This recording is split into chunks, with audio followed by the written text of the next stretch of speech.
enquanto enfermeira, né, numa unidade de crianças cirúrgicas, então realmente a gente sempre teve uma grande demanda com relação à necessidade de punção venosa, né? Então, crianças, idosos são muito puncionados, muitas vezes com muitos insucessos, né?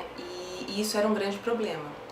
Partindo daí, então na minha tese de doutorado, a gente tentou avaliar se o uso de uma tecnologia, no caso a ultrassonografia vascular, poderia favorecer melhor obtenção de acesso nas crianças, né? E a gente fez, na verdade, foi um projeto bastante interessante, né, que foi coordenado pela professora Mavilde e pela professora Angélica Peterlini. E assim, foi muito bom porque foi um trabalho em grupo, a gente teve que desenvolver a habilidade da ultrassonografia, o que o enfermeiro normalmente não faz. A gente usava para avaliar a veia, não era com o intuito de diagnóstico, né, nenhum vascular. Então foi muito bom, foi um crescimento muito bom do grupo de pesquisa, né? Com relação aos objetivos da pesquisa, a gente vê que realmente assim, em determinadas situações, o ultrassom ele é muito benéfico para as crianças, né? Para os adultos em geral, diversos estudos a nível mundial já trazem isso. E pensando ainda nessa terapia intravenosa, quando a gente pensa na prática que é feito e a gente questiona, hoje em dia a gente está com a possibilidade de desenvolver estudos também experimentais, ou seja, em laboratório, né? Então a gente traz uma questão da prática e leva para o laboratório. No caso, então, qual a qualidade do concentrado de massas quando ele é administrado em catéteres muito finos, né? Então, no caso do catéter central de inserção periférica, que é um catéter longo, muito fino, no recém-nascido mais ainda. E qual a qualidade do sangue depois que ele é administrado nesse dispositivo tão complicado, né, se a gente pensar na apresentação. Desde o início, nós pretendíamos avaliar, assim, melhorar a prática na terapia intravenosa em crianças, que foi minha área de escolha, e o início disso foi, então, essa comparação de 3 curativos, né, na verdade, 2 curativos e uma fixação de catéter periférico em crianças. Então, numa comparação, né, para a gente avaliar qual teria melhor desempenho, pensando em redução de complicações, pensando em maior tempo de permanência desse catéter, que a criança ficasse bem, né? E então também foi um estudo bastante interessante que nós fizemos na cirurgia pediátrica e tivemos como resultado, assim, até um pouco inesperado, que um grupo dessas crianças, ou seja, os curativos com película transparente, que é a tecnologia mais desenvolvida, naquele momento era o que existia de melhor no mercado, né? Ele, para as nossas crianças, não se comportou muito bem, porque a gente tem ambiente muito quente, né? A gente tem unidades que não são climatizadas, então eles não estabilizaram muito bem o catéter. Então as crianças tiveram um pouco mais de complicações do que quando comparamos com gaze na inserção ou a fita adesiva, que não é estéril e não é curativo, né? Dessa forma, é só uma fixação.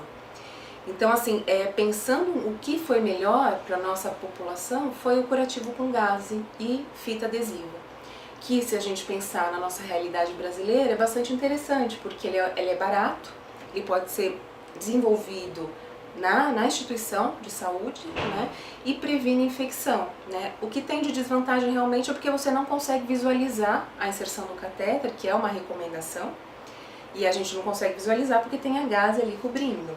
Mas, se necessário, a gente consegue elevar a fita, avaliar a inserção, ou mesmo logo após o final, porque é uma gaze muito pequena, que é justamente para separar, né, isolar essa inserção do catéter, que é realmente uma porta de entrada de micro-organismos, etc., e que pode reduzir, então, a ocorrência de complicações. Com relação ao estudo dos curativos, então ele foi um estudo prospectivo, randômico, né, e controlado, então a gente separava as crianças em 3 grupos de estudo, né.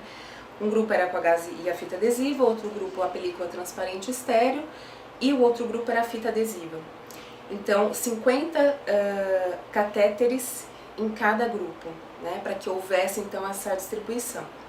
Dentre esses 3 grupos, né, as crianças poderiam entrar várias vezes no projeto de acordo com a necessidade delas, né, mas o que a gente identificou que não, com relação às características das crianças e da terapia intravenosa administrada pelos catéteres, não houve diferença significante, né.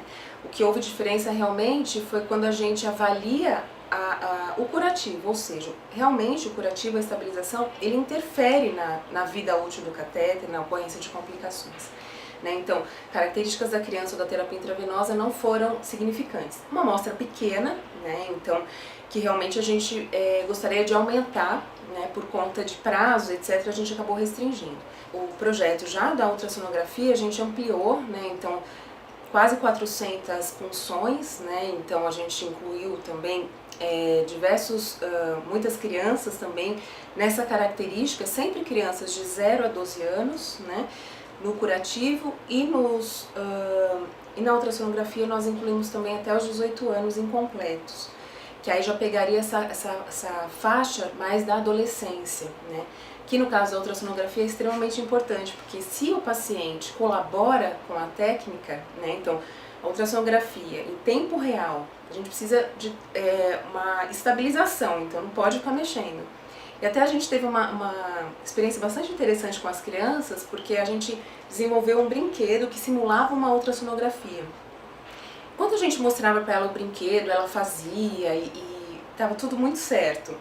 Pegava o equipamento real e fazia nela, ok. A hora que a gente chegava com o catéter, que ela já conhecia, aí acabou, né? Então acabava realmente a cooperação. Então eu acho que é interessante porque, além do benefício de você não funcionar às cegas, né? Uma veia que você não está vendo, você consegue. Tem um fator lúdico para a criança, né? Que ela consegue entender o que é tão abstrato, né? Assim, no sentido de que é uma veia dentro do seu braço, né? Então muitas coisas podem aparecer na cabeça de uma criança.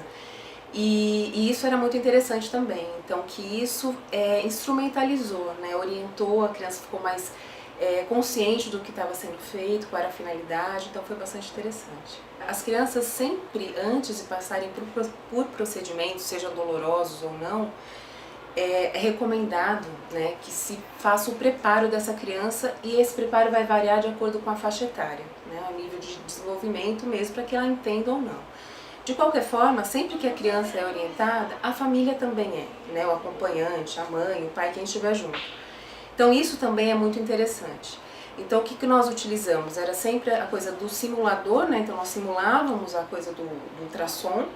Eles manipulavam, entendiam, e também havia uma cartilha, né, que foi desenvolvida por alunas, né, daqui do curso de enfermagem, sob orientação de outras professoras aqui, que contavam passo a passo, era uma historinha do que era funcionar a veia, o que era pegar a veia da criança. Então isso de uma forma para orientá-la, né, para capacitá-la até no cuidado do catéter depois. Então, sempre a gente tenta utilizar essas ferramentas para reduzir o estresse, né? A dor, infelizmente, ainda não é possível nesse sentido, né? Alguns estudos já falam de distração, de outras formas para reduzir a sensação dolorosa. Vendo esses resultados, o que a gente avalia? Que nessa população bastante específica, que já pode dar um norte para outras pesquisas até mais abrangentes, é que você deveria utilizar o curativo estéreo, que no caso de um país tropical como o nosso, a gás estéreo funciona bem, e a ultrassonografia indicada para as crianças normalmente ou na veia que você não visualiza de forma alguma, e você consiga fazer uma identificação, talvez até uma marcação desse local para a punção, porque às vezes em tempo real a criança não colabora e a gente não consegue, né? E com certeza em crianças que tenham uma predisposição a insucesso, onde a gente não consegue visualizar, mas às vezes a gente usa marcações anatômicas mesmo, né? Bom, eu sei que nessa região tem veia, né? E a ultrassonografia favorece muito nisso.